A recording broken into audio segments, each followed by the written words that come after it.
Hello everyone, आज हम बात कर रहे हैं जीएस कोटा मतलब गवर्नमेंट स्कूल कोटा के 5% रिजर्वेशन के बारे में।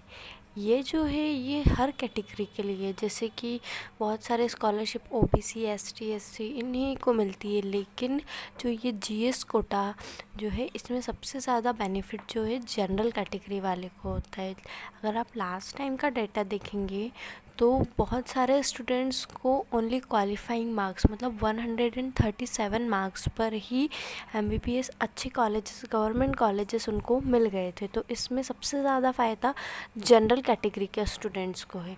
तो अपन जानते हैं इसकी एलिजिबिलिटी क्या है, इसके लिए अप्लाई कैसे करना है और इसका कट ऑफ कितना होता है, नंबर ऑफ़ सीट्स कितनी होंगी। सबसे पहले एलिजिबिलिटी की बात करें तो एलिजिबिलिटी में आपका एमपी का डोमिसाइल होना सबसे ज़्यादा ज़रूरी है। अगर आप किसी अदर स्टेट के हैं, बिहार, महाराष्ट्र, यूपी, तो आप इसके लिए एलिजिबल नहीं हैं, क्योंकि ये एमपी गवर्नमेंट की तरफ से आपके लिए ये कोटा है। ये आपको सभी गवर्नमेंट और प्राइवेट सभी कॉलेजेस में मिल जाएगा। तो इसके लिए एलिजिबिलिटी जो है, तो इसमें 2 क्राइटेरिया में से अगर आप किसी भी क्राइटेरिया में आते हैं तो उसके लिए आप एलिजिबल हैं। पहला क्राइटेरिया क्या है, अगर आपने 6th से 12th तक अपनी गवर्नमेंट स्कूल ऑफ एमपी के किसी गवर्नमेंट स्कूल में आपने अपनी 6th से 12th की स्टडीज़ कंप्लीट की हो तो आप इसके लिए एलिजिबल हैं।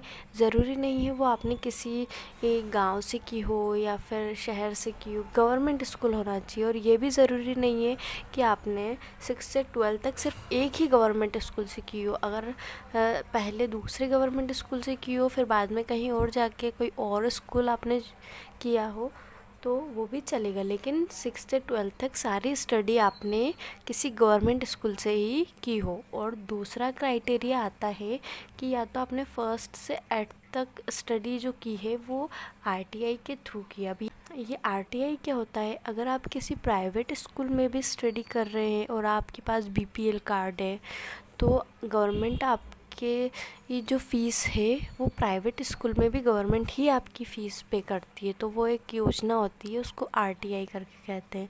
तो 1st से 8th क्लास तक अगर आपने आरटीआई के थ्रू स्टडी की हो और उसके बाद 9th से 12th तक आपने एमपी के किसी भी गवर्नमेंट स्कूल से स्टडी की हो तो आप इस कोटा में आने के लिए एलिजिबल है। इन दोनों में से अगर आप किसी भी क्राइटेरिया में आ रहे हैं तो आप इसके लिए एलिजिबल हैं और आपका एमपी डोमिसाइल होना ज़रूरी है। इसके बाद अपन बात करते हैं इसके लिए अप्लाई कैसे करना है।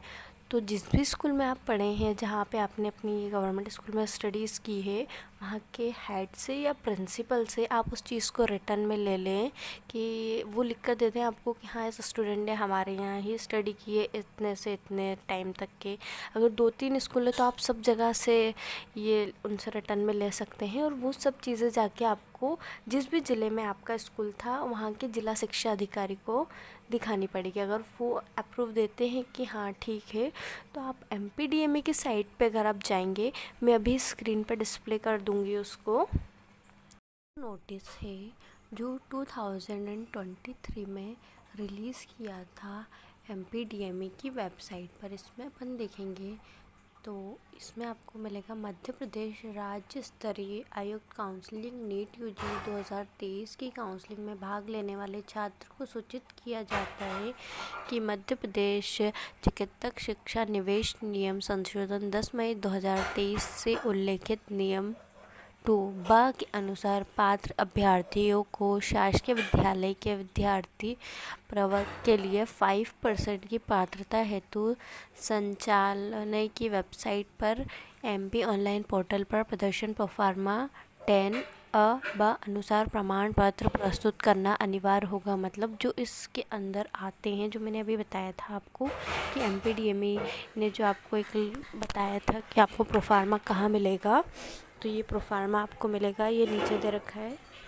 इस वेबसाइट पर, एमपी ऑनलाइन की वेबसाइट पर। उसमें आप 10th नंबर का पे जाएंगे तो वहाँ पे आपको जो प्रोफार्मा मिलेगा वो आपको लिखित में देकर जिला शिक्षा अधिकारी को देना है और वो जिला शिक्षा अधिकारी जो हैं वो फिर अप्रूव करेंगे कि आपको इस कोटा के लिए एलिजिबल करना है या नहीं। रिटर्न करवा के और जिला शिक्षा अधिकारी को सबमिट करना पड़ेगा और वो इसको अप्रूव करेंगे, तब आप इस जीएस कोटा में जा कर के एप्लीकेबल हो पाएंगे। के बाद बात करते हैं नंबर ऑफ़ सीट्स और कट ऑफ क्या रहता है जीएस कोटा के लिए। तो नंबर ऑफ़ सीट्स देखिए, जनरल के लिए इसमें 38 सीट्स है, ईडब्ल्यूएस कैटेगरी के लिए 9 सीट्स है, ओबीसी के लिए 13 सीट्स, एससी कैटेगरी के लिए 15 सीट्स और एसटी कैटेगरी के लिए 20 सीट्स इसमें जीएस कोटा के अंदर सभी गवर्नमेंट और प्राइवेट कॉलेजेस मिला के आती हैं।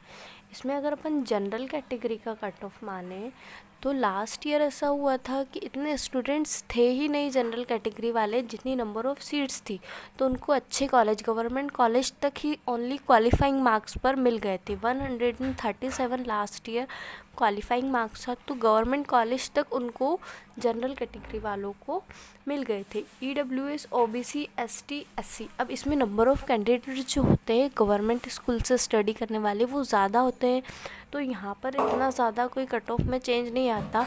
जो आपका और सभी कॉलेजेस का कट ऑफ है उससे 20 to 30 मार्क्स इसमें डाउन जा सकता है। बाकी जनरल वाले स्टूडेंट्स के लिए यहाँ बहुत ज़्यादा फ़ायदा है, बाकी और अदर किसी भी स्कॉलरशिप में जनरल वालों को इतना फ़ायदा नहीं होता जितना है जीएस कोटा के थ्रू हो रहा है। तो अगर आप जनरल में आते हैं तो ये कोटा ज़रूर बनवा के रख लीजिएगा। Thank you.